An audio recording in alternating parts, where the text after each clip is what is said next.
knowledge, it will pass away.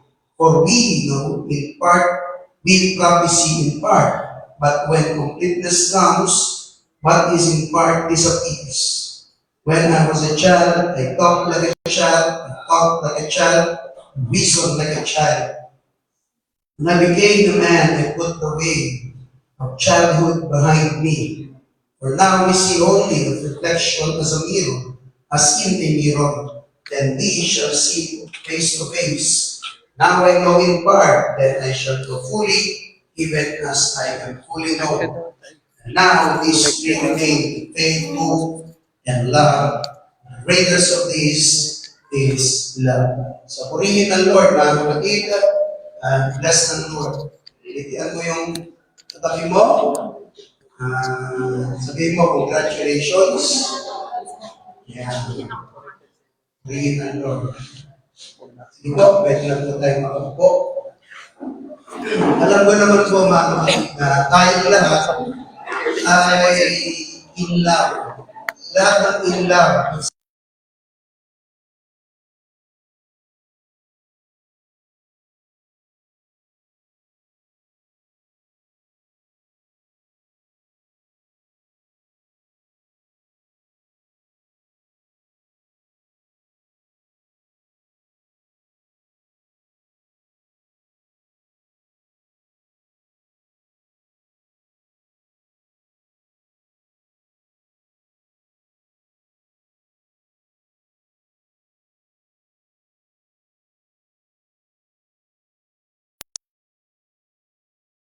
May mga nagbibenta, may mga namamalimos, iba-iba po yung mga kasalanan sa mga kaibigan. Same, almost the same person, mga kapatid. Yun yung araw-araw po nakikita kasi madalas po ako daw humihinto. Tapos, medyo nakita na iba siya ng Friday dahil pa hinto ko daw may lumapit na isang kabataan. I think mga 13, 14 na siya. So, ayaw ko yung edad niya. As lumapit siya sa akin, may dala po siya. Bulak-bulak na 14 puso, may puso. Para halo-halo eh. Hindi ko masabing bouquet, hindi ko rin masabing. Basta, alam mo, dahil wayang times, sa kanilang pananaw, kailangan daw meron gano'n. So, binibentahan niya po ako. Sabi niya, kuya, bili ka na. Sabi ko, anong gagawin mo yan? Sabi niya sa akin, bigay mo sa jowa mo, wala ka ba jowa? Sabi ko, alam mo ba may jowa ako? Ano to? Ay, salay. Ito yung salay. Testingin natin, ha?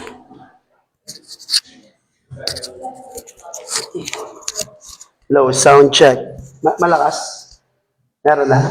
So, sabi nga nung bata, bigay mo sa jowa mo. Sabi ko sa kanya, alam mo, kahit may jowa ko, hindi ko bibigyan ng ganyan. Kuripot lang talaga ako, hindi ako bumibili ng mga ganun. Tapos, sabi ko, iba ibibigay ko sa kanya kung may jowa ako. Espesyal. Tapos, habang bumabiyahe ko dito, nare-realize ko nga pala, ito yung panahon na pinagdiriwang ng sanlibutan, yung araw daw ng mga puso. So sa hindi inaasahan, mga kapatid, habang nag-i-scroll ako sa cellphone, biglang nag-pop up sa akin yung history ng Valentine's. Ang Valentine's pala ay galing yan sa Rome. Okay? Doon sa Roma, dahil nung panahon po nilang nakikipagdigmaan ang mga sundalo po nila, napansin ng mga taong ito, ng mga leaders, no, na mas maganda ang kanilang victory o tagumpay kapag ang mga lumalaban, mga single, mga binata, unlike doon sa mga may asawa, medyo natatalo po sila kasi marami daw isipin. So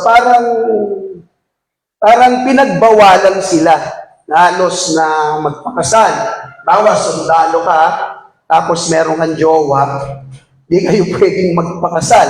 Hindi, wala talagang relasyon. Ngayon, ang ginagawa po nila, sila po'y nagkakaroon ng secret marriage. So, doon sa secret marriage na yun, ang nagkakasal po nun, si Saint Valentine daw. Hindi ko alam kung gaano katotoo yun. Ngayon, nahuli po yun dahil siguro napansin, mga kapatid, na mga sikretong ganyan, madaling malaman. So, hinuli po yung nagkakasal na yon si Valentine. At pagkatapos, ayun na po yung nangyari, mga kapatid, siya po ay pinatay. So, bago siya pinatay, sumulat po siya.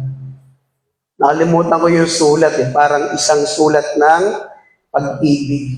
So, parang hindi ko alam kung gaano siya katotoo. Pwede siyang totoo. Pwede niyo naman i-search sa Google yun, mga kapatid. Yun lang yung nakalap kong idea. So, hanggang sa lumawig na, nagkaroon na ng kupido, nagkaroon ng mga awit, at ngayon, mga kapatid, alam mo naman ang Pilipino, yung mahilig mangopya. Sa ibang bansa, di naman uso yan. Sa atin lang madalas, mga kapatid. Later on, naging commercialized na. So, maraming mga business ang nabubuksan dahil bibili ka ng bulaklak. Pero alam niyo po, yung February 14 na yan, marami na pong sinirang buhay yan. Marami na po sinirang relasyon yan. So, mag-ingat lang po tayo dahil hindi po lahat ng uso ay dapat po natin, o uso sa sanlibutan ay dapat po natin i-grab, mga kapatid. Ito po yung tunay na kahulugan ng pag-ibig. Ito pong binasa po natin, mga kapatid. Alam niyo, mahalaga po ito dahil para mas maintindihan natin na kahit na po yung ating mga paglilingkod, ating pagbiministeryo, maging ating pagsimba o pagsamba sa ating Panginoon, dapat makita po natin ang pinakakahulugan po nito. Pinakadahilan po nito. Walang iba kundi ang pag-ibig. Now, to give you the historical backdrop of this lesson, mga kapatid, si Saint Paul po ang nagtatag ng church sa Corinto. Now, ano po yung Corinto, mga kapatid? During his second missionary journey, napakaganda po kasi nung lugar na ito. Wealthy po siya, tapos tinatawag siyang cosmopolitan city sa Greece. Existing pa naman yan, mga kapatid. Yan yung pinakalarawan niya ngayon. Wala na yung church. Sira-sira na po yun. But when Apostle Paul during that time ay nag-ministry po siya, yan yung kanilang estado nun. So Greece known for commerce dahil malapit po sila sa pantalan. Ang iglesia doon, mga kapatid, alam mo na, nandun yung komersyo, nandun yung kalakalan, at ang mga tao po doon, medyo, mapera, paldo-paldo po sila noon, hanggang sa nakapagtayo ng simbahan. Hindi lang yun, mga kapatid, when it comes to philosophy, itong mga tao po dito, they were brilliant talaga. Matatalino po sila eh. Kaya lang, isa sa mga wala po dito, yung morality po nila. Okay? So, yan yung historical background yan. Ano pa yun, Ate Val? Now, the church, during this time, struggled po sila ng ilang mga bagay. The first one is the division. May matindi po kasing division dahil kung nandito po kayo o nanonood po kayo tuwing Miyerkules, tinatalakay po natin dyan yung Book of Corinthians. Nasa 2 Corinthians na po tayo. At yan yung mga issues sa loob ng church. May division. May pride dahil nga matataas yung kanila pong mga kanilang mga napag-aralan, and it seems ito yung kanilang ibinibida lagi. Tapos, they have their spiritual gifts. At yung spiritual gifts na yun, mga kapatid, inabuso po nila at ginamit nila sa kung ano-ano na lang. So, etong mga ito, hindi naman sila ay masasabing ignorante sa pagkilos ng Lord, sa pagmi-ministry. Hindi po. Marunong sila, but the problem of these people, they abuse and misuse the gift that the Lord God gave to them. The last thing, yung kanilang spiritual immaturity. So, meron silang talino, meron silang galing, mayaman po sila, But it doesn't mean that all of these things that these people possess ay magpapa-matured sa kanilang pananampalataya. Well, in fact, mga kapatid, this was the exact opposite. Yung kanilang mga material things, yun yung nagpa-immature sa kanila, yung kanilang kahusayan, karutungan, yun yung nagpa-immature sa kanila when it comes to spiritual things. So, ito yung gusto kong i-establish muna sa inyong mga isipan sa pagpapatuloy po natin ng ating pong lesson o ating pong pangangaral. Dahil it doesn't mean that you are blessed, you have the gifts of God, you are in the ministry, you have your wealth. It doesn't mean, mga kapatid, na ikaw ay matured ng mananampalataya. Kasi nangyari po ito sa mga taga-Corinto. At ang isa sa mga nakakalungo po dito, mga kapatid, na etong situation po nila ay naging malaking balaki para ang pagkilos ng Lord o ang gawain ng Lord ay mapaunlad. Okay? Kaya nung ina-address po, mga kapatid, ni Apostol Pablo, ang sulat niya, siningit niya po ito, pinasok niya po ito, mga kapatid, yung pinaka-excellenting bagay. Because they miss the very important thing, yung pinaka-supremacy, why these people serve the Lord our God. Ano po yun? Because of love. Bakit sila nagmi-ministry? Because of love.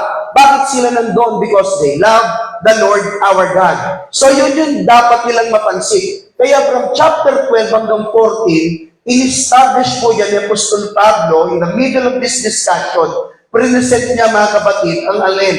Yung love as the foundation and motive for all the gifts, for all the talents, for all the blessings, for their ministries. Yan po yung dapat na kanilang maging foundation. Ito yung tinatawag a more excellent way. That's why, ganun din sa atin bilang mga mananampalataya.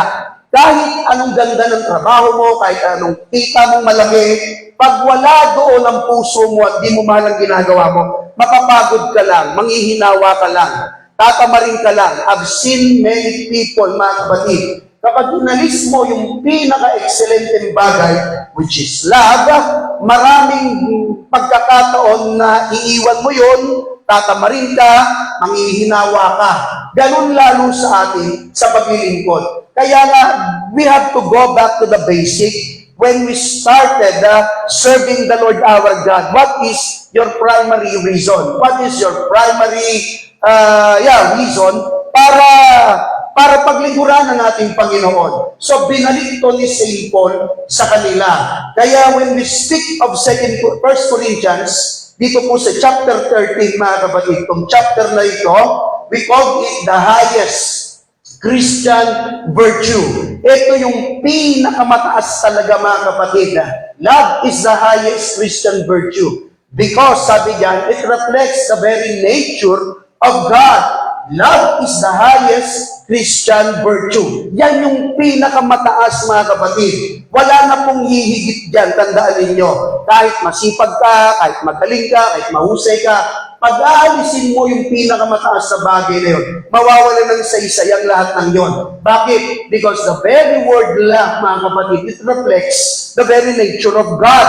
Kasi ang Diyos natin ay pag-ibig, and it governs all Christian conducts. Ito yung nagmamahala, ito yung nagdadrive sa atin, sa ating mga kinikilos. See? Sabi ko sa mga batang tinuturuan natin na, sabi ko, kailangan nyo siyempre unang magustuhan o mahalin ng isang bagay para ma-enjoy ninyo.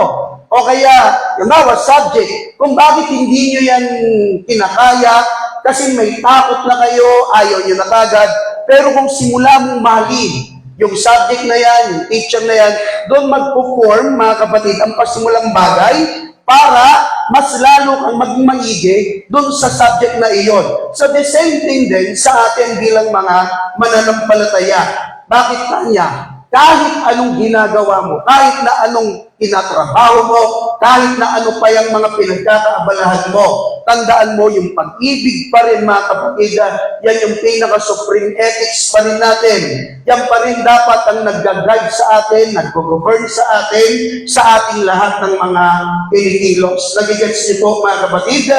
And because this is the very nature of the Lord our God, and it reflects, mga kapatid, for all of us Christian to conduct with love to everything that we are doing, merong mga bagay na sinabi dito, mga kapatid, sa ating pong binasa. So the first one, mga kapatid, is love is greater than any spiritual gifts. Ano man yung meron ka, husay, galing, talino, lahat ng meron ka, kayamanan, skills, everything, mga kapatid. Tandaan mo lagi, yung pag-ibig pa rin ang pinakamataas sa bagay na iyan. Okay? Let us read. Sabi diyan, if I speak in tongues of men or of angels, but do not have love, I am only a resounding gong o cymbals. Para lang siyang kumakalabog o tumutunog na isang cymbals. Walang dating. Wala talaga lahat. Kahit pa magsalita siya ng iba't ibang wika. Ano pa sabi? At diba, if I have the gift of prophecy, kaya niya mag-speak ng mga nalalaman na binigay ng Diyos sa kanyang isipan, sa kanyang puso para alamin ang mga hinaharap. Sabi ni Apostol Pablo, all mysteries and all knowledge, and if I have faith that can move mountains, kahit pa may pananampalataya ko na paghalawin ang mga bundok, but do not have love, I am nothing. So here, Apostle Paul, mga kapatid, establishing the very supremacy of love. Tingnan niyo maigi, ha? Lahat ibibigay sa iyo, pero kung walang pag-ibig, mga kapatid, lahat ng ito ay mababaliwala lang. At ikaw mismo, tayo mismo, wala po tayong kwenta, mga kapatid. Now in verse 3, if I give all I possess to the poor and give over my body to hardship, that I may boast, but do not have love, I gain nothing. See, ito yung pinakamabigat. Ibigay ko lahat ng meron ako, lahat ng mga possession ko, ibigay ko. At ang aking katawan, kahit pato'y ialay ko, kahit pato'y pasunog ko, kahit pato'y magsilbing na sakripisyo para sa lahat. Kung wala yung pag-ibig, mga kapatid, sabi ng Apostol Pablo, wala akong makukuha. See, kaya nga ang umpisang bagay, tatandaan po natin, sa paglilingkod na ito, inuuna dapat nating maintindihan ang pag-ibig. Because this love, mga kapatid, is greater than anything that we possess, anything that we have. Naintindihan niyo po? Kahit sa relasyon, kahit ang relasyon mo, mga kapatid, ay matagal na, kung wala rin pag-ibig, wala na rin po silbi yun. Kahit ang mga trabaho natin, kahit pa sa anong bagay na magiging konektado tayo sa mundong ito, kaibigan, pamilya, asawa, anak, lahat ng iyan, mga kapatid, kahit ikaw pa'y magsakripisyo, sabi ni Apostol Pablo, lahat ng iyan walang silbi kung walang pag-ibig. Kaya ganun kahalaga po yung ating pinag-uusapan. Kahit gumawa ka ng gumawa sa Panginoon, tatamarin ka na lang at mapapagod. Ang mabigat pa dito, mga kapatid, kapag in-enjoy natin ang praises ng tao, ikaw nang makikitang magaling, mawawala na ang ating pag-ibig. Church, we have to wake up that in serving the Lord our God, love must be the supreme reason na bakit mo ginagawa yung mga bagay na iyon. Nagigets niyo po, mga kapatid? That's why gifts without love are empty and profit nothing. See, anything that we possess, gifts without love, skills without love, sacrifice without love, ano pa, possession that without love, lahat po yan ay wala. Lahat po yan ay wala rin mapapala. Amen? At tatanungin ko kayo, ilan dito pumunta dahil na-obliga lang? O ilan dito yung pumunta, mga kapatid, dahil mahal mo ang Diyos? See? Dapat ang pagpunta natin dito, ang pinakadahilan natin, dahil mahal natin ang ating Panginoon. Kaya pag yun yung naging dahilan, kahit na ano yung meron ka, mga kapatid, tatabunan ng lahat yun. Meron kang bigat, meron kang hirap, meron kang problema, meron kang pasakit, meron kang mga disgustos sa buhay, disgustos sa church, may mga bagay kang hindi mga maintindihan, pero dahil mahal mo ang Diyos, yun yung dahilan mo. Wala kang pakialam, basta ikaw ay nagmamahal sa ating Panginoon. Yun yung dapat ang iyong pinakaunang dahilan para ikaw ay magpatuloy sa paglilingkod. Nagigets po ninyo? See? Even the greatest abilities that we have, yung eloquence, ano pa, yung prophecy, knowledge, faith, pati yung generosity natin, magbibigay natin, kahit yung mga sacrifice natin, meaningless lahat to, kung wala ang pag-ibig na nagagaling sa atin patungo sa ating Panginoon. See? Tatandaan niyo po lagi, mga kapatid, kahit pa kayo nasa katotohanan, kung wala rin ang pag-ibig dyan, mga kapatid, that's empty. See? Maraming mga nasa katotohanan, mga mananampalataya. Maraming mga nagsasabing sila'y Kristiyano. Maraming mga nagsasabing sila ay lingkod ng ating Panginoon. But when it comes with love, hindi maipakita. Nagigets mo ninyo? Hindi maipahayag. Yan yung problema ngayon ng maraming mga mananampalataya.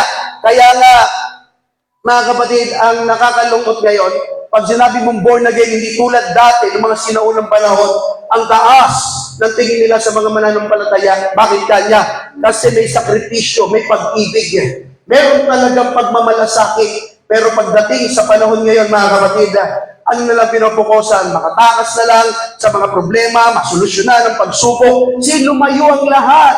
Hindi ko sinasabing masama ang bagay na yun, pero dapat bumalik tayo sa pinasimulan ng ating Panginoon. Yun yung pag-ibig, the very thing, mga kapatid, na ginawa ng ating Panginoon sa atin. For God so loved the world. Yan yung una, mga kapatid. Naintindihan ninyo? Kasi, tingnan niyo yung sequence. For God so loved the world that He gave. Hindi niya sinabi, He gave first, then He loved us. Ang inuna ng Lord, inibig muna tayo. At saka, inalay niya ang ganyang buhay. Nagigets ninyo? Kasi pwede kang magbigay, pero walang pag-ibig. Pero pag ikay may pag-ibig, mga kapatid, hindi ka makapagbibigay, hindi ka makapag-aalay. Nakukuha niyo po? Ano sabi niya? Without love. Paul, strong language na ginamit niya, sounding brass lang tayo. Maganda yung symbols yan pag may accompaniment, mga kapatid. Pero kapag nag-iisa lang yan, ingay lang ang maihatid yan. Don't we understand that? Maraming mga Kristiyano, husay lang ang alam. Pero walang pag-ibig, kaya ingay lang ang nakikita at naririnig sa Kanya. Ano yung word ni St. Paul? I am nothing. See, nagmamanifest dapat, mga kapatid, ang pag-ibig sa bawat mananampalataya. Nagigets niyo po? Ano yung pangalawa? Ang sabi ni St. Paul, to love. Ano yun? Nabalik mo ba? Ano yung lesson po dito? Love identifies true disciples. Dito ngayon magkakasubukan kung sino talaga ang tunay na disipulo. Hindi yung mga nag-aaral-aral lang, hindi ko nasabing lang, pero hindi yung nag-aaral lang ng salita ng Lord, kundi yung may pag-ibig sa kanyang pinag-aaralan. Yung may pag-ibig, mga kapatid, sa kanyang mga kasama. Yung may pag-ibig, mga kapatid, sa kanyang mga tagapagturo. Kaya nga, when it comes to the true disciples, o discipleship, mga kapatid, pag-ibig ang unang hinahanap po dyan. Tingnan natin ang laman. By this, sabi ng Bible, everyone will know that you are my disciples if you love one another. The very reason, mga kapatid, o kaya the very key for us to understand that you are indeed a true disciple of the Lord Jesus Christ, dapat umaapaw ang pag-ibig natin, mga kapatid, sa isa't isa. If you love one another. Okay na ba tayo? Pag ganito ang topic, parang ayaw nyo. Bakit po kasi? Totoo po kasi ito. Mahirap po umibig, mga kapatid, ng mga taong nakakabuisit sa buhay. Tama? Ba't yung amen mo, tumingin ka sa katabi? Amen. Hindi po ganun. Marami pong ganyan. Pero yun talaga yung pagiging disciple. Church, tandaan ninyo, si Pedro, mga kapatid, alam ng Lord, itatatuwa siya ng 3 beses. Pero love niya pa rin. Si John, yung pinag-aralan natin nung nakaraan, tumakbo yun, tumakas yun. Si Peter, pinag-aralan natin nakaraan. Yun nga, mga kapatid, anong tawag dito? Tinatuwa siya ng 3 beses. Si Judas. Imagine that, mga kapatid, si Judas. Yun yung pinakamasakit na pwedeng gawin ng isang tao sa iyo, yung maghudas sa iyo. Tama? Tama? Tama. Pag naghudas, sasabihin mo, hindi, lamparin kita. Yun yung pinakamahirap. Ang problema lang kay Judas, nung siya ay umalis, binenta niya ang ating Panginoon, nagpigti po siya at nagpakamatay at hindi na nasumpungan ng kanyang pagbabalik loob sa kanya. Yun yung naging problema, mga kapatid. Lahat naman tayo nagkukulang. Lahat tayo, mga kapatid, tinatapos dito. Pero ngayon, naiintindihan na po natin na gusto mong ma-identify ka na isang totoong mananampalataya, disipulo ng ating Panginoon, ipakita mo na kahit na sino pa yung kapwa mo, mahal mo yan. Sino pa yung kapatid mo, mahal mo yan. Tama? Kahit mukhang bakunaw pa yan, mamahalin mo yan. Tama? Kahit mukhang impacta pa yan, mga kapatid, mahalin mo pa rin yan. O kahit ano pa yung kahit mukhang mangkukulam yan, mamahalin mo pa rin yan. Wala kang magagawa. Yun talaga yung mga kapatid. Buhay pa ba kayo? So, kahit na nga kahit na may mga nagawa sa inyo hindi maganda yan, mamahalin mo pa rin yan. Yun yung tinuturo sa atin ng Lord. Kaya nga, yung church na ito, kahit minsan nasasaktan po tayo, kailangan mo pa rin tanggapin, kailangan mo pong pa rin mahalin. Eh, yun talaga tayo. Eh, gagawin mo. Liban na lang kung umalis ka sa bagay na ito at makisama ka sa sanlibutan, eh pare-pares na lang tayo. Church, dito tayo kakaiba sa lahat ng relihiyon. Tandaan niyo po yan. Sa ibang relihiyon, ang paraan nila ng pagganti sa kapwa ay pagpatay. Sa ibang relihiyon, mga kapatid, mata sa mata, ngipin sa ngipin. Pag sinaktan ka, gaganti ka. Bakit? Kasi siya naman ang nauna. Ang pagpamananakit sa iyo ay para bagang pagbibigay ng lisensya sa iyo para gumanti sa kanya. Nasaktan siya. Yun yung tinuturo ng mga ibang relihiyon. Pero sa Lord, mga kapatid, pag sinampal ka sa kanan, bigay mo pa yung kaliwa. Tingnan mo, wala ng amen. Hindi, wag mo sampalin yung katabi mo. Totoo po yun. Pag sinaktan ka, okay lang. No, normal po yun, nasasaktan tayo. So sabi nga ng Lord, bago kayo binanatan, bago kayo niyari ng mga yan, ako muna Doon ngayon nakakapattern na tayo sa ating Panginoon. That's why, if we really indeed a true disciple of the Lord Jesus Christ, tatanggapin po natin mga kapatid, kahit po yung mga tao, hindi po katanggap-tanggap. 4 lang ang nag-amen. At dito walang nag-amen. Mahirap po, pero yan po talaga ang turo ng Bible. Okay? Pangalawa, Katiban, tingnan niyo po yung sabi, because love comes from God. Ito yung kakaibahan natin sa ating Panginoon. Ay, sa ibang relihiyon, yung kakaibahan natin nung tayo naglingkod sa Panginoon. Ang pinaka-pattern natin dito ay ang pag-ibig ng ating Diyos na buhay. Tingnan niyo maigi, ha? May pag-ibig ang sanlibutan. Totoo naman po yun. Hindi na tayo lalayo, may mga bagong relihiyon na nakarating mga kapatid dito sa last days na ang kanilang relasyon ay nabuo sa pag-ibig, kahit parehas lalaki o parehas babae. Kasi yun din yun sinasabi nila, yun ay pag-ibig. Pero ang tanong, yung pag-ibig na yan, sa inyan babagsak? Yan bang pag-ibig na yan galing sa Diyos? Hindi po mga kapatid. And in studying, even in psychology, some universities, mga kapatid, sa Europe, sa Amerika, ang nararamdaman ng mga tao ito ay hindi daw po talaga pag-ibig. Last, kahalayan ang nararamdaman ng marami, mga kapatid. Yan daw po talaga, kahit i-research po ninyo. Kasi saan siya babagsak? 4 ang pag-ibig na meron lang binigay ang Bible sa Greek, mga kapatid, ang galing yan. Sabi ng Bible, storge. Ano yung storge? Sa pamilya mo. That's the protective love. Phileo, mga kapatid, yun yung friendship love. And the next thing, erotic love. Yun yung sa asawa mo. Ang erotic love, babae, lalaki. And the agape love, mga kapatid, ito yung pag-ibig sa Panginoon. So saan mo i-fall? Saan may babagsak na kategorya ang nararamdaman ng mga tao ito? Kaya dito pa lang ma-identify mo na napakaganda ng iyong natutunan. Dahil ang pag-ibig na ito na meron tayo galing sa Diyos. Amen? Hindi ito galing sa inkanto. Hindi ito galing, mga kapatid, sa mga artista na hindi ito galing sa nagsayaw-sayaw na nag-concert. Alam na alam nyo, di ba? Hindi galing doon. Hindi galing kung kanino, kundi galing sa Diyos. And if it comes from God, ano sabi ng Bible? Kaya nyo maigi. Dear friends, let us love one another, for love comes from God. Everyone who loves has been born of God and knows God. See, malalaman mo rito kapag ikaw ay umiibig ng totoo, sabi ng Bible, everyone who loves has been born of God. Isinilang ka, mga kapatid, ng ating Panginoon. Bakit? Kasi, at isa pa doon, kilala mo ang Diyos. Kilala mo ang ating Panginoon. Whoever does not love does not know God, because God is love. Sinong hindi umiibig, mga kapatid? Hindi mo nakikilala ang Diyos. Kaya hindi natin pwedeng lokohin, dayain, mga kapatid, ang ating pong Diyos, maging ang ating mga sarili, na sasabihin natin, mga kapatid, na tayo ay mahal natin ang kapwa, pero meron tayong nararamdaman hindi magandang bagay sa kanila.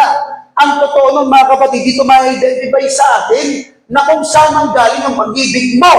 Bakit kanya? Kasi pag yan ay galing sa Diyos, mga kapatid, tandaan niyo ha, pag yan ay galing sa Diyos, pagamat masakit minsan ang nangyayari sa atin, ang iginaganti mo pa rin, mga kapatid, sa tao ay pagtanggap, pagmamahal.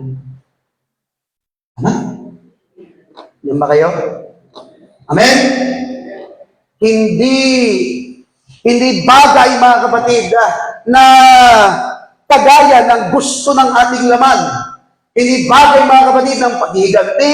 Hindi bagay na nagsasabing, okay na, sige, tapos na yan. Pero sa puso mo, may tinitira-tira ka pa rin. Meron pang vacuum, mga kapatid, na may laman. Meron pang hindi empty space. Meron pang laman na hindi maganda. Dapat tinatanggal mo yun, tapos ilalagay natin ang pag-ibig ng ating Panginoon. That's why we have to understand that the love that we have comes from God. Diyan mo matitrace kagad yan. Itong nararamdaman ko ba pag minamahal ko ang mga tao na nakit sa akin, galing ba sa Diyos? Doon mo malalaman kapag kaya mo silang tanggapin, galing yan sa Diyos. Why? Mahirap yan. Hindi yan basta-basta. Nagigets niyo po? Pangatlo, mga kapatid, is the greatest commandment. And this greatest commandment, centered, mga kapatid, saan? Sa pag-ibig ng ating Panginoon. Sa pag-ibig din. See? Ano yung sabi ng Lord? Love the Lord with all thine heart, with all thy soul. Jesus replied, love the Lord your God with all your heart, and with all your soul, and with all your mind. This is the first and greatest commandment. See, listen very carefully, mga kapatid. The greatest commandments are centered on love. Ano yung pangalawa dyan? Bagay matibay. Hindi ko nalagay yung pangalawa. Wala. Hindi ko nalagay. Sorry. Yung 38, mga kapatid, sorry, hindi ko nalagay. Love your neighbor as yourself. Sabi niya gano'n. See? Pwede natin sabihin, mahal natin ang Diyos. Pero ang refleksyon ng pagmamahal natin sa ating Panginoon ay makikita saan? Sa pagmamahal po natin sa ating kapwa. Ayun pala yung 38. This is the first and greatest commandment. This is the first and greatest commandment. And the second, sabi niya dyan sa 39, to love your neighbor as yourself. Imagine, mga kapatid, sa daming pwedeng iutos ng ating Panginoon na pwede niyang unahin. Bakit hindi niya sinabi, mga kapatid, sambahin siya? Bakit hindi niya sinabi, mga kapatid, purihin siya? Well, that is given because God is worthy of our praises and worthy of all our worship. But at the end of the day, sinabi ng Panginoon, this is the first and greatest commandment, to love the Lord our God with all of thy heart, with all of thy soul, with all of thy strength, with all of thy mind. See, lahat ng ito, mga kapatid, ay naka-establish, naka-pattern, naka-founded, mga kapatid, saan? Sa sentro ng lahat, kundi ang pag-ibig. Kaya dito pa lang, marireflect mo na kagad sa iyo bilang isang mananampalataya ng ating Panginoong Diyos na buhay. Ang pinaka-inuutos talaga sa atin ng ating Panginoon ay nakasentro pa rin sa pag-ibig. Even that you do your ministry, even that you work out your ministry, mga kapatid, but at the end of the day, i-check pa rin yan ng ating Panginoon. Ito kaya ay nakasentro pa rin sa pag-ibig. Ang lalim ng pag-ibig. Kaya yung mga February 14 na yan, ng pag-ibig, hindi yan sentro sa Diyos. Selfish love yung mga yan. Diba? Selfish love yung mga yan. Gusto lang nila na may pakinabang. Gusto lang nila may makuha. See? Pag may karelasyon at hindi mo na pagbigyan o hindi mo na bigyan ng bulaklak o chocolate, mag-aaway pa yun eh. Sa Panginoon, kahit na hindi mo bigyan, at alam mong nasa iyo yung pag-ibig kahit wala kang matanggap, higit nung meron ka. na nasa sa iyo kesa yung mga inaasam na mga bagay sa sanlibutan. Bakit? Kasi yung maintindihan mo palang na iniibig ka ng Diyos, tapos na kagad lahat yun eh. Sinong tao iibig sa'yo pag nakilala ka? Pag nakita niya talaga kung sino ka at nalaman kung sino ka, nalaman ang iniisip mo, nalaman ang nasa puso mo. Lahat ng dito, mga kapatid, ay madudumi. Lahat ng dito ay madudumi. Lahat yan ay hindi maganda. Kung bubuksan ng Panginoon ang ating puso at isipan o ang ating mga mata para ma-check at makita yung laman ng puso ng bawat isa, matatakot ka, mga kapatid. Sabi nga rin sa mananampalataya, ang pinaka nakakatakot na lugar sa mundong ito, mga kapatid, ay ang utak ng tao at ang puso ng tao. Kasi pag binuksan mo ang puso niya at ang utak niya, diyan mo makikita, hindi pa ginagawa pero nangyayari na sa kanya. Nandyan ang kahalayan, nandyan ang pagpatay, nandyan ang krimen, nandyan ang pagmamalaki. Lahat ng mga masasama, halos nandyan. Kaya pag malalaman niya ng tao sinong iibig sa atin, pero despite of all these things, mga kapatid, na meron tayo, hindi yung tinignan ng ating Panginoon. Tinignan niya ang pag-ibig niya na ilagay pa rin sa iyo kahit sino at kahit ano ka pa. Kaya nga nakaalign yun yung sentro. Kahit sino tayo. Kahit na naging wasak ang ating relasyon sa Kanya, kahit basag yung ating mga naging puso sa Kanya, kahit tinakpil, tinatwa, dininay natin ang ating Panginoon, hindi nagatubiling balikan Kanya, tingnan Kanya, alagaan Kanya, digit sa lahat, mahalig ka pa rin ang ating Panginoon. Ganon kahalaga yung sinasabing pag-ibig dito. Amen? Kaya nakasentro ito, yung pinaka-dakilang pag-ibig, dakilang utos rather, nakasentro sa pag-ibig. Sino mga magulang dito? Di ba pag nag-uutos tayo, yun ba'y nakasentro sa pag-ibig? Bili ka suka, love you. Wala naman, di ba? Dali mo! Susunod na itong ganun, di ba? O sa mga anak naman, ano ulam? Mabawang ko. Love you. Wala nang ganun, di ba? Church, dapat kahit ang relasyon sa tahanan, nandun pa rin ang pag-ibig. Naalala niyo mga kapatid, yung lagi kong pinupoint out sa inyo yung bagay. Ganito kahalaga ang pag-ibig ng Lord. Sa tatlong bagay, mga kapatid, may kakategorya. O ang pag-ibig, rather, na meron tayo. Yung tatlong uri ng pag-ibig, naalala ninyo? The univocal love, the equivocal love, tsaka yung analogical love. Ang univocal love, ito yung pag-ibig ng pangkalahatan. Ibig sabihin, general term to. Pag sinabing, I love my dog, I love my chicken, I love my chair, I love my son. Diba? Walang kategorya ang pag-ibig doon. Tawag doon, univocal love lang. Mahal mo yung trabaho mo, mahal mo yung pera, mahal mo yung sahod, pwedeng mahal mo asawa mo. Yan yun eh. Ngayon ang problema dyan, paano naman ang pagbalik nun? Kaya nagkaroon ng pangalawang bagay, yung equivocal love. Itong equivocal love, mga kapatid, ito yung pagbabalik ng pag-ibig sa kung ikaw ay magbibigay. See? Halimbawa, mahal mo ang kapwa mo, tapos hindi siya nagbalik ng pagmamahal sa iyo. Dapat equals lang eh. Kaya equivocal eh. Masasaktan ka. Mahal mo ang kapwa mo, binigay mo ang lahat sa kanya, pero hindi ka sinuklian, nasasaktan ka. Tama? Bakit? Kasi yung pag-ibig na yon sa tingin mo ay nasayang. Yung pag-ibig na yon sa tingin mo ay nawala. Yung para bagang binuhos mo na, kaya maraming relasyon, wasak sa ganyan eh. Bakit? Kasi iniisip mo, natalo ka dahil ikaw nag-alay ng lahat. Ikaw nagbigay ng lahat. Napapagod ka. Ilang relasyon na wasak sa ganyang bagay.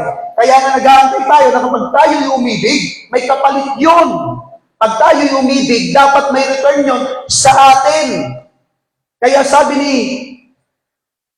I forgot the name nung taong yan, mga kapatid, paano naman sa Panginoon? Ano yung pangatlo? Sabi niya, yung analogical love. Ano yun? Ito yung pag-ibig naman, mga kapatid, na alay ng Lord sa atin, na maintindihan mo. Ano yun? Minahal ka ng Panginoon, pero hindi mo siya minahal. Ikaw naman dito yung subject. Diba? Hindi mo minahal ang Lord, pero nagmahal siya. Ikaw, nung minahal mong kapwa mo, dahil hindi siya nagbalik ng pagmamahal, nasaktan ka. Dito naman sa pangatlo, nagmahal ang Diyos sa atin, hindi mo binalikan, nagmahal ang Lord sa atin, hindi mo sinuklian, ano nangyari? Nasaktan ng Lord. Nung ikaw doon sa doon sa pangalawa, nagmahal ka, hindi binalik, maraming nawala sa iyo, kaya ka nasaktan. Pero sa Lord, mga kapatid, nasaktan siya, hindi dahil maraming nawala sa Kanya, o hindi dahil may nawala sa Kanya, kasi maraming nawala sa iyo. Yun yung pag-ibig na nilalagay sa atin ng Lord. Church, wake up!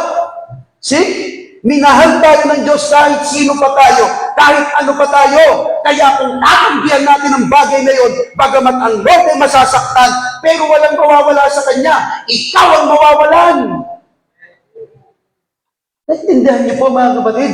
Bakit hindi nababago ang Kanyang utos, ang Kanyang salita, na lahat ng ito, mga kapatid, kahit na ang unang utos ay nakasentro dyan ang pag-ibig. Yun kasi yung Diyos. Naintindihan niyo? You will be identified as a true disciple of the Lord, and this love comes from God. Number 3, mga kapatid, it is centered. All commandments, or the greatest commandments, centered on love. Number 2, mga kapatid, ang sabi ng Bible, love reveals. Ano din? Meron pa pala, diba? Sabi niya, ministry success is not measured by performance, by the presence, but by the presence of Christ-like love. Name it, not just a ministry, service, ano pa, at talent na ino-offer mo sa Lord. Kahit itong pagsisimba mo, hindi yan sinusukat. Magaling ka magtaas ng kamay, magaling ka mag-perform. Hindi. But by the presence of Christ-like love, nagmamanifest dapat sa atin ang pag-ibig ng ating Panginoon. Hi. Hello. May kausap ba ako? Okay, pangalawa, diba? Love reveals the character of the Lord Jesus Christ. Ano ngayon yung character? Tignan nyo kung sino ang Lord. Sabi natin kanina, ang Lord ay pag-ibig. Ang Diyos ay pag-ibig. Sinabi ni St. Paul, love is like this. Kaya na-reveal ko ano ang Panginoon. Ano siya? Love is patient. Love is kind. Dito pa lang, mga kapatid, ma-reflect mo na Ma-check mo na agad kung meron tayo dito. Doon tayo sasalamin sa kung ano ang Panginoon Jesucristo. Love is not envy. Hindi ka naiinggit. Pag may bago siyang cellphone, huwag kang mainggit. Pag kumikita siya na mas maganda kaysa sa iyo, huwag kang mainggit. Kapag sinilang siya, talagang sabihin mo, porsilan ang kulay niyan, tapos ikaw, hindi ganon, huwag kang mainggit sa kulay, kulay-kulay lang yan. Kulayan mo na lang yan ng puti. Ano ba? Love is not proud. Love is not boast. Ano yung boast, mga kapatid? Mamalaki, nagmamataas. Yung proud, ganun din. Kaya nga dito, pag ang isang tao may pride sa puso, di parang, asan yung pag-ibig mo? Pag ikaw ay mainitin yung ulo, wala kang pasensya, teka lang, wala kang pag-ibig pag ganyan. Love is kind. Ano yung kind sa Tagalog? Mabait? Ano ba gamit dyan? Mabait? Matino? Tingnan may katabi mo, matino ba yan? Muntik na po, pastor. It does not dishonor others. It does not dishonor others. See? Ano ibig sabihin nun? Hindi mo ginagawang katatawanan. May ano dyan, may tawag dyan Yung nilalait, yung kapwa. Maraming mga manlalait ngayon sa show. Ano ba tawag na ginagawa ng mga kilalang artist, mga kapatid? Diba? Kung makapanglait ng kapwa. Ewan ko, ironic, no? Kung sino pa pangit, yung pa yung malakas mang-asar, no? Ewan din, sa totoo lang, mga kapatid, Kung sino pa yung mukhang bakulo, mukhang kabayo, kung makapanglait ng kapwa, kala mo standard ng kagandahan, no? Ng kagwapuan, May nakikita akong ganyan, kung makapanlait sa kapwa. Kaya huwag kayong manonood doon, hindi maniwala kayo. Hindi lahat ng nakakatawa, nakakatuwa. Tama? Tayo dapat, hindi na tayo lang sa nakakatawa. Tignan mo kung nakakatuwa. Ayun, sabi ng Bible, Walang pag-ibig sa puso yung baklang yun, mga kapatid. Ako na, sinasabi ko sa inyo, diretso, ano, kay manonood. Ewan ko, hindi man ako galit sa taong yun, pero wala akong nakikita matinong bagay sa kanya. Na tipong lahat na lang ng kakausapin niya, dinidishonor niya. Church, mag-ingat kayo, mga kapatid. Mag-ingat kayo. Ano pa sabi niya gano'n? It does not self-seeking. Ito maganda. Hindi ka naghahanap ng iyong pansariling pakinabang. Ano pa? It is not easily angered. Uy, ito maganda to. Alam niyo po mga kapatid, may nagtanong sa akin estudyante. Kasi umating kami seminar, kasama ko estudyante. Sabi niya, sir, nagagalit ka ba? Kasi parang tingin niya, di ako nagagalit. Sabi ko, hindi. I mean, ano magagalit? Sabi ko, ang galit ay hindi yan nagdadala ng katuwiran ng Diyos. Nagagalit tayo sa kasalanan, pero sa tao, mga kapatid, minsan nakakasar ka. Pero ayaw natin magalit. Tapos sabi ko sa kanya, pag nagalit ba ako sa inyo, sa klase, sasahuran ba ako? Hindi naman ha. Kung sasahuran ako kapag nagagalit, pasisweldohin ako, pagalitan ko kayo lagi. Pero wala namang ambag sa aking sahod yan. Wala namang ambag yan sa buhay ko. Diba? Eh pag magugulo yung estudyante, ako sila magulo. Basta ako magtuturo. Diba? Pag nagpa-exam ka, problema nila yon. Pero naintindihan ko kasi yun eh. Hindi kasi tayo ang makapagpapabago ng puso ng tao. Tandaan niyo yan. Ganun ko siya tinitingnan. Kahit na anong saway mo yan, kung pasaway yan, di mo yan masasaway. Nagets? Ang Diyos ang makapagpapabago dyan. Kaya, hindi ka dapat magagalitin. Ano ba? It keeps no record of wrongs. As much as possible, mga kapatid, mabuhay tayo maayos sa paligid po natin. Ganyan kahalaga. Yung pag-ibig, ano pa, Ativan? Love does not delight in evil. Hindi tayo natutuwa sa masasama. Naintindihan niyo po? Huwag kang matuwa pag may mga nilalait, may sinasaktan, may ginagawang katutuwaan. Huwag, mga kapatid, kapag may korupsyon, huwag kang matuwa. Love does not delight in evil, but rejoice with the truth. Saan tayo masaya? Sa katotohanan. Always protects. Pinuprotektahan. Always trust. Always hopes. Always perseveres. See? Always perseveres. Ito yung paliwanag. That's why, when it comes to the character of the Lord Jesus Christ, ititrace mo ito. Dahil ito yung kinokopya natin sa ating Panginoon. Nagigets po? Ito yung ating kinagaya. Hindi ang pamantayan ng mga senador, ang pamantayan ng mga presidente. Hindi, mga kapatid. Si Kristo, ang ating Panginoon, siya yung ating standard. Wala na kasing higit sa Kanya. Nakukuha? Kaya kung tayo ay magpapakahusay, magpapakatino, magpapakaayos, yun yung ating pupuntahang karakter ng ating Panginoon. Because with this love, it reveals the character of the Lord Jesus Christ. So, good pa lang. Alam mo na kagad yung pinaglilingkuran mo ay tama. Alam mo na kagad yung pinaglilingkuran natin ay totoo.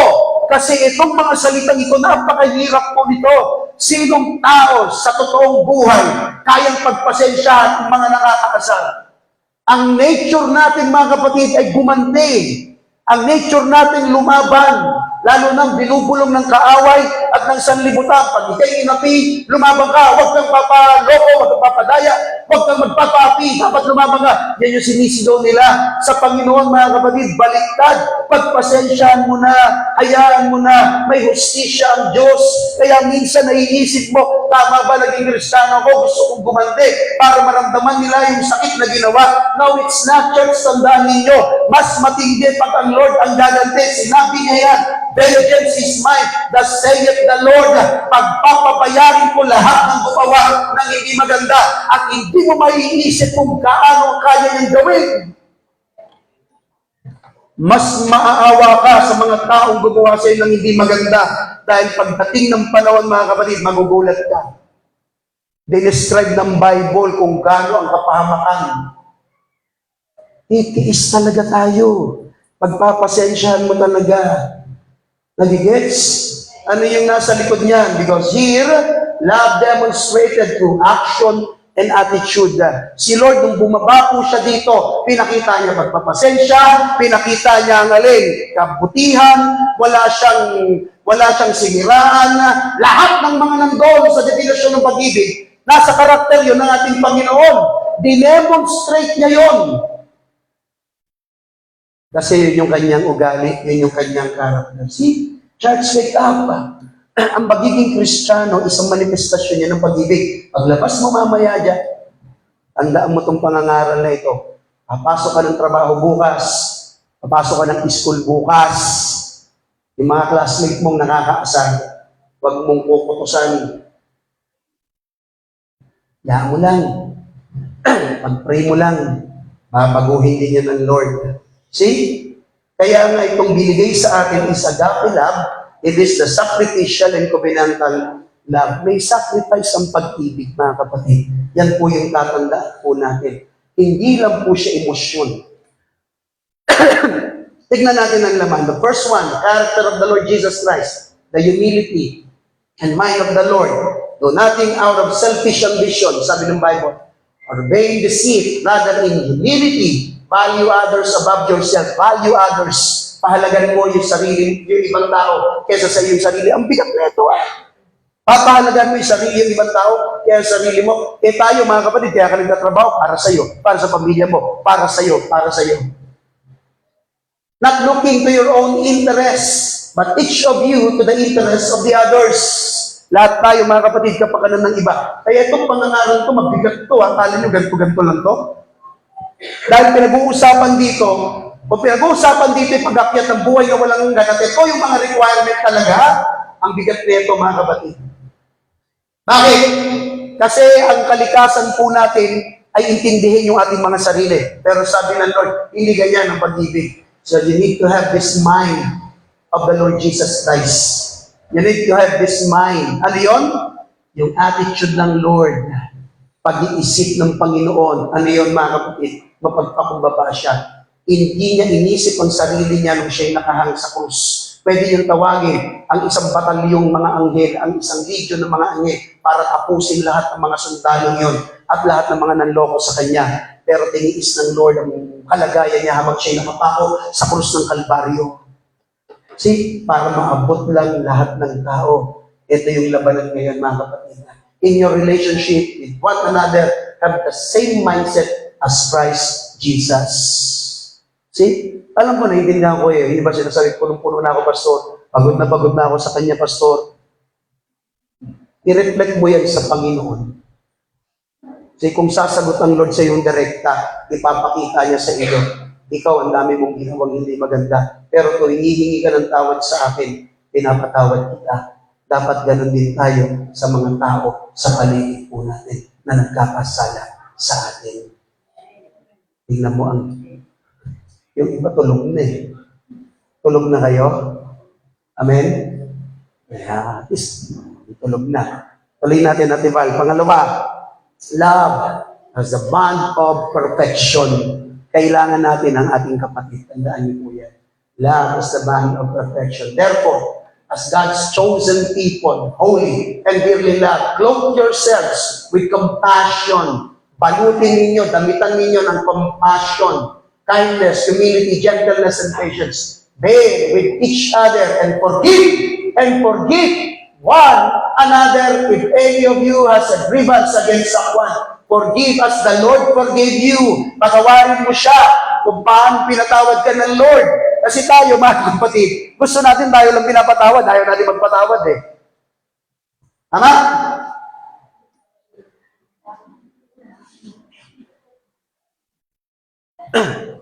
Hindi ko alam kung giniginaw kayo, mga kapatid.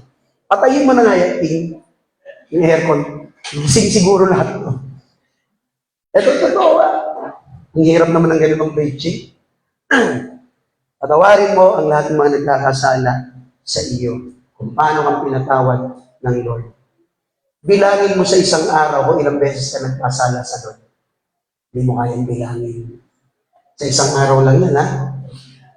Bilangin mo. Pagising mo sa umaga, anong unang ginawa mo?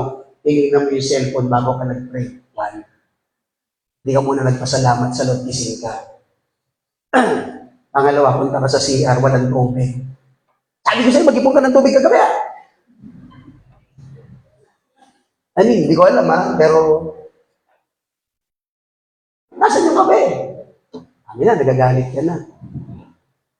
Punta ka dito, sasakay ka, inunahan ka nung yung isang pasahero. Ano ba? Magising ba ako ah? Tapos naalala mo yung kanta nung Yano. Banal na aso, sandong kabayo. Sabi niya, doon daw sa loob ng jeep, may nagro-rosaryo. Kaya lang, habang true story pala yun, nung pinanood ko mga kapatid. Kaya niya nasulat yung kanta. Sumakay daw siya ng jeep, tapos tuwan-tuwa siya, galing siyang probinsya, true story yan. Sabi nung Yano, nung kalbo, yung singer, pagdating niya daw sa jeep, may babae daw, nagpe-pray. Karap ko sa jeep ang isang ali. Kinantay, no? Yes. Mata niya yung napipit. Pumara sa may... Sabi ng driver daw, doon lang sa babaan, kasi may nanguhuli. Nagalit daw yung babae, mga kapatid. Pinagmumura yung ali. Kaya niya pala nabuo yun. Ang mabigat din yung pangalawa, nangangarang sa kalye. Humihingi yung bata. Hindi ano sabi ng lalaki? Para to sa templo. Sabi ng paslit, nakain lang po ako. Lumipat ng pwesto yung lalaki. Nasa ng aksyon at pag-ibig natin. Nga. Naintindihan niya? Ikaw sa ba ko? Hindi ko alam. See? Lahat ng iyon, mga kapatid, nagkakamali tayo. Pero pinatawag tayo ng ating Panginoon. Kaya, sabi ng Lord, patatawarin mo siya kung paano kitang tinatawad. Nakukuha niyo? And over all these virtues, put on love, which binds them all together in perfect unity. Church, yung mga tao nagkamali sa atin, kailangan natin sila para mahubog ka sa iyong pagiging Kristiyano. Naiintindihan niyo ba yun? Kung wala yung mga yan, hindi ka rin magiging perfecto sa harapan ng Diyos. Kaya mahalaga rin talaga na ma-practice mo yung sarili mo sa mga taong imperfect rather. Alala niyo yung preaching ko dati, mga kapatid, pamagat mo, hindi perfecto. Bakit ka binigyan ng Panginoon ng mga kasamang hindi perfecto para matuto kang magmahal ng mga hindi perfecto? Ba't binigyan ka ng asawa? Yung asawa mo, pag lasinggero, iinom, suka ng suka. Ikaw galit na galit, gusto mo ihampas na yung tabo sa ulo niya. Di ba? Suka ng suka, tuwing malalasing. Galit na galit ka. Hindi mo naisip, mga kapatid, binigay sa iyo ng Diyos yan para matuto kang magmahal ng isang lasinggero. Tama? Kung mabait yan, galing mahalin niya. Yung isa naman, lalaki, o ito, given naman ko sa mga babae, nuknukan ng daldal, mga kapatid.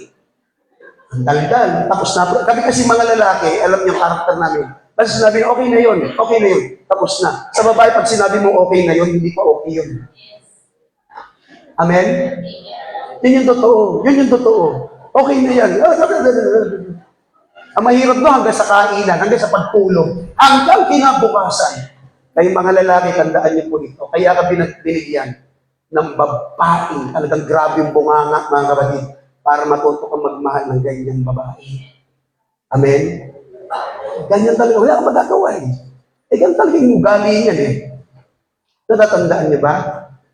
Yung anak mo naman, lahat na lang, ginagawa mo, tigas pa rin ang ulo. Umuwi ka ng bahay.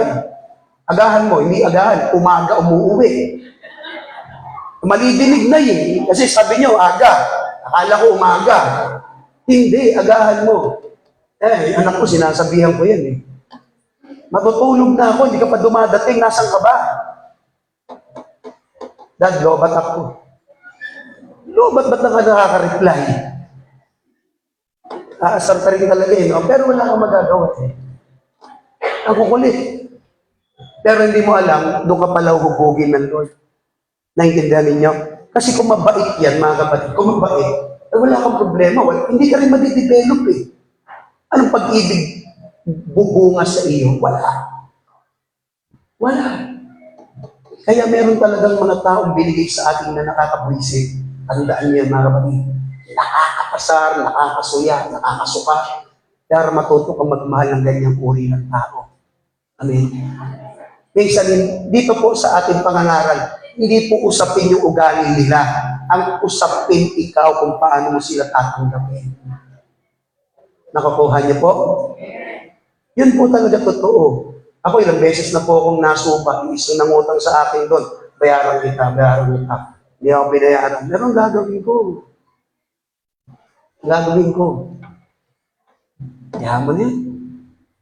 Yaman mo na yun. May ganun talaga mga tao, bibigay sa iyo ng Lord. Bibigay sa iyo ng Lord. Kaya nga, pakita mo talaga, mga kapatid, itong karakter ng Lord ay mahubog po talaga sa atin.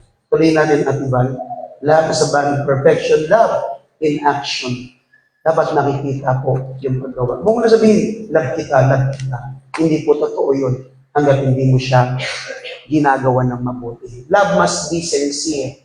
Hate what is evil, cling to what is good, be devoted to one another in love, honor one another above yourselves. Almost the same. Imagine that. Imagine that.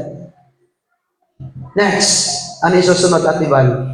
The true spirituality is seen in Christ-like character. If you truly indeed understand ang character ni Lord sa atin at makikita ang spiritual ka, mga kapatid, dapat umuusbong yan.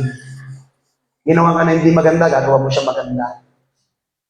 Pag siya nagagalit, kalmado ka lang. Pag siya naaasar, kalmado ka lang. Not merely in outward gifts. Next, pangatlo at iba, love is eternal where gifts are temporary. Madali lang ang mga bagay na nandito sa lupa. Love never fades. Tingnan mo, diba? Love never fades, but where there are prophecies, they will cease. Lahat ng ito, mga kapatid, mawawala. Where there are tongues, they will be stilled. Where there is knowledge, it will pass away. Kahit ang karunungan, mawawala po yan. Ano ba? For we know in part, we prophecy in part, but when completeness comes, what is in part disappears. Mawawala lahat yan. Ano pa? When I was a child, sabi ni St. Paul, I talk like a child. When I talk like a child, I reason like a child. When I became a man, I put away of childhood behind me. Kung tayo bata pa, ayan, bata, naglalaro. Pero pag lumaki yan, hindi na yan gaganyan, mga kapatid. See? Ganon si St. Paul, I talk like a child. Mga immaturity nandun, pero nung siya lumaki na, iniwan niya na lahat ng bagay na mayon. Ano pa? For now, we see only a reflection as in a mirror. Then we shall see face to face. Now I know in part, then I shall know fully, even as I am fully known. Someday soon, sabi ni St. Paul. Next. Ayun 13, hindi mo nakuha? Hindi ko na ilagay. Sorry, yung pala pagkatapos natin, diba? See? Next, ano ibig sabihin nun? Love never fails. Yun talaga yun. Yun talaga yun. Ano yung joke ni Miriam? Defensor Santiago, pag di mo alam ang sagot, ilagay mo na lang pag-ibig. Bakit? Kasi walang bumabagsak at walang mali sa pag-ibig. Yun talaga yun eh. Tama? Hindi ka talo pag ikaw ay nagmahal. Siya yung talo kapag hindi niya tinanggap ang pagmamahal mo. Kasi yung dapat na binigay mo yon, mga kapatid, panalo ka na doon. Dahil sa lahat ng umibig at nagbigay nito, nagpakita nito sa kapwa, hindi yan bumagsak, hindi yan nag-fail, mga kapatid. Ikaw ay nagtagumpay. Dapat na meron tayong pag-ibig na binigay ang Diyos sa atin, doon palang panalo ka na eh.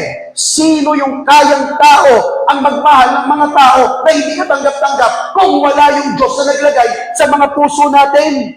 Doon tayo mananalo, mga kapatid. Kapag marunong na tayong tumanggap ng hindi katanggap-tanggap, doon ka nananalo. Kaya when we talk of victory, when we talk of success, when we talk, mga kapatid, itong mga bagay na mga tagumpay sa sanlibutan, ang kanilang pamantayan ay dapat magkaroon ka, dapat magkaroon ka, dapat meron kang bagay na ito, dapat meron kang pera, dapat meron kang credentials, dapat meron ka. No, it's not in the Bible. Sabi ng Panginoon, isa lang ang tagumpay at hindi ka rin may babagsak ang pag-ibig. Dahil ang pag-ibig, hindi kailanman yan makakagsakin. Church, gusto mo na tagumpay? Umibig ka sa Panginoon. Mahalin mo ang kapwa mo na hindi ka tanggap-tanggap. Gusto natin mga kapatid, makita talaga ang totoong victory sa mga mananampalataya. Hindi ang pagalingan magpuri, hindi ang pagalingan mag-worship, pagalingan niya na tumanggap ng mga taong hindi katanggap-tanggap, pagalingan niya na umibig ng mga taong hindi kaibig-ibig. Yan yung totoong tagumpay. That once mahalin mo yun, nawin mo na siya, nawin mo pa yung sarili mo. Nung dumating dito ang ating Panginoon, hindi niya nilatag kung saan siya nanggaling, sa taas ng kanyang antas na pinanggalingan. Sa mga upuan niya, sa mga ginawa niya, hindi niya yung binalandra mga kapatid. Bakit? Kasi hindi niya mawiwin ang tao doon. Hindi niya tayo maliligtas doon. Maliligtas niya tayo kapag iminestra niya, kapag pinakita niya at pinaramdam niya yung pag-ibig, at yun yung ginawa ng ating Panginoon, that while we were yet sinners, Christ died for us. Kahit tayo yung mga salanan to, sabi ng Bible, ang Panginoon namatay para sa atin, walang pinili mga kapatid, ang pag-ibig ng ating Panginoon. Lahat ng ito, hindi niya tinignan kung sino ka. Dahil sa bagay na iyon, doon niya pinakita ang mag-ibig mga kapatid. It won't fail. It never fails. Kaya church, hindi ka talo kapag ikaw ay marunong umibig. Naiintindihan ninyo? Walk by faith. Ano ibig sabihin nun? At diba? For we live by faith, not by sight. Sabi ng Bible, number 1, walking and living by faith, not by sight. See? We have an action. We have to live. Alam natin ang ating Panginoon, mga kapatid. The same thing din sa atin. Pangalawa, diba? Ito yung mga pangako ng ating Panginoon sa atin. See? Receiving an unshakable kingdom. So, ito yung maganda naman sa ating Lord. Therefore, since we are receiving a kingdom that cannot be shaken, let us thankful and so worship God acceptable, with reverence and awe. With reverence and awe. So here's the key thought, mga kapatid. Love never fails. Lahat ng meron tayo, lahat yan mawawala. Lahat ng meron tayo sa buhay ko maglalaho, mga kapatid. In fact, sabi ng Apostol Paul, yung meron siya, tinitingnan niya sa isang glass, sa isang salamin. Ang mga bagay na ito'y malabo pa daw sa kanya. Ngayon, ano sinasabi ni Apostol Pablo? Itong paglalakbay natin bilang mga mananampalataya. Church, listen. Paglalakbay natin bilang mga mananampalataya, sinasabi niya, hindi tayo taga rito. Meron tayong eternal kingdom pagdating ng araw. At yung pag-ibig na iyon, ay yung kingdom na iyon, mga kapatid, tandaan niyo, ang mag-anticipate nun, mga kapatid, walang iba, kundi ang pag-ibig ng mga mananampalataya sa ating Panginoong Jesucristo. Church, at the end of the day, bakit tayo nandito? Bakit ka naglilingkod? See? Hindi pwedeng sa wala lang tayong pupuntahan. Hindi pwede, mga kapatid, dito lang tayo. Kasi, mga kapatid, pagdating ng araw, may inaasam tayo na pangako ng ating Panginoon at yung buhay na walang hanggan. Tama? Kaya yung ginagawa mo, kahit pa masakit at mahirap para sa iyo, church, meron yung pangako ng ating Panginoon. That's why here, we have to invest in eternity, in eternal life, in cultivating that will last beyond this life, cultivating love. Love, yung pa rin. Ihukay mo, ibaon mo, ibigay mo yung pag-ibig na yan dahil yan lang ang mananatili hanggang sa pagbabalik ng ating Panginoon, hanggang sa eternidad. Amen! Kaya tuloy lang bilang mga mananampalataya. And the last one, mga kapatid, love is the greatest Christian virtue. No more, no less. Yan ang sukatan. Yan ang sukatan. Kaya hinamon tayo, mga kapatid, ng isang singer o ng isang banda o grupo. Can we practice what we preach? Can we practice what we've heard? Can we practice what we know about love? Kaya tayo tinitingnan hindi sa relihiyon natin. Tandaan niyo yan. Hindi tayo tinitingnan sa doktrina natin. Hindi tayo tinitingnan ng tao, mga kapatid, sa ating galing at husay sa pananalita. Tinitingnan tayo ng mga tao sa paligid natin kung yung Christian virtue na yan, yung pag-ibig na yan ay nananalaytay sa mga puso natin. Hindi ang doktrina nakakapag-win ngayon. Ang doktrina nakakapagpalayo pa yan minsan sa tao. Hindi masama ang doktrina, mabuti yan mga kapatid. Pero hindi ganun ang ginawa ng Lord. Pinakita niya muna ang pag-ibig ko sa mga taong yun. Tsaka niya inaralan. Tsaka niya inangalan ng kanyang mga salita. Church, yan yung pattern natin. Hanggang hindi nararamdaman ng tao yung kapangyarihan ng pag-ibig na yan, hindi tayo paniniwalaan. Kaya inaayos tayo ng Lord sa ating mga sarili muna. Because He is the greatest Christian virtue, yung mag-ibig. Ba't di mo madala ang asawa mo? Ba't di mo madala ang anak mo? Baka pagdating doon, yung dati mong buhay, yung ngayon mong buhay, parehas pa rin. Baka mamaya yung ating mga ugali noon, at yung mga ugali natin ngayon ay gano'n pa rin. Dapat meron nang naiiba. Dapat meron nang naiiwan. Dapat meron na mga kapatid na dadagdag sa atin when it comes to love. Kasi yan yung hinahanap talaga ng tao. Church, listen very carefully. This is the vital point for all of us. This is the crucial point for all of us. Abigat to. Ano sabi ng Bible? And now this we remain faith, hope, and love. But the greatest of these is love. But the greatest of these is love. Imagine, church. Listen very carefully, mga kapatid, before we end.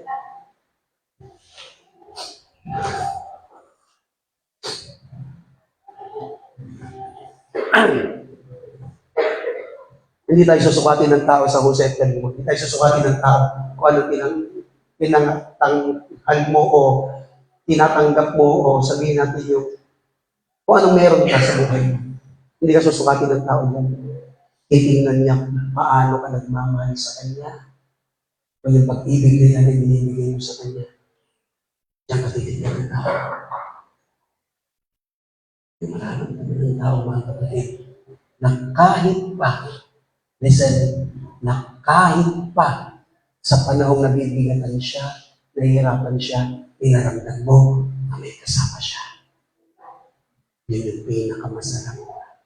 Si Lord, ang una niyang pinadama, mga kapatid, ay pag-ibig sa kanyang kapwa. That's why, eventually, gradually, mga kapatid, ang ating Panginoon ay nawin niya unti-unti. And afterwards, tsaka tinaralan, tsaka niya tinuruan. Because for Him, mga kapatid, the greatest of His, sabi niya, it's not hope, it's not faith. Magaganda lahat ang yan. Kahit sabihin pang mananampalataya ka. Kahit sabihin pa, mga kapatid, na punong-puno ka ng pag-asa, hindi yan natagal sa huling mga araw. Dahil isa lang ang dakila na mananatili sa huling mga araw. Pag-ibig. And this love, mga kapatid, tandaan niyo lagi, hindi ito yung binibigay ng Opido ng February 14. Marami ng pinanayo na nagkahiwalay. Ang Lord, nung ikay tinagusan dito sa puso ng kanyang mga salita, lalo niyang pinaramdam sa iyo na kahit sino ka pa, kahit ano ka pa, kahit ano pa pinagdadaanan mo, mahal ka ng ating Panginoon. That's why love is the greatest Christian virtue. And with this virtue, mga kapatid, you have to understand, ano nakalagay natin ba? Love must be the central ethics of Christian ethics and eschatology. Ano yung eschatology? Ito yung mga events, ito yung mga kanapan in these last days. Unahin muna natin, mga kapatid, yung eschatology. See, in these last days, listen, isa sa dapat natin pag-ibayuhin, patatagin, panatilihin, pausbungin, palakihin, palaguin, ang pag-ibig po natin. See? Yan po talaga yun, mga kapatid. Kabit-kabila, igigipitin tayo, kabit-kabila, yayanihin tayo, kabit-kabila, mga kapatid. Hindi tayo pagbibigyan at bibigyan ng magandang laban ng kaaway. But if you have this love,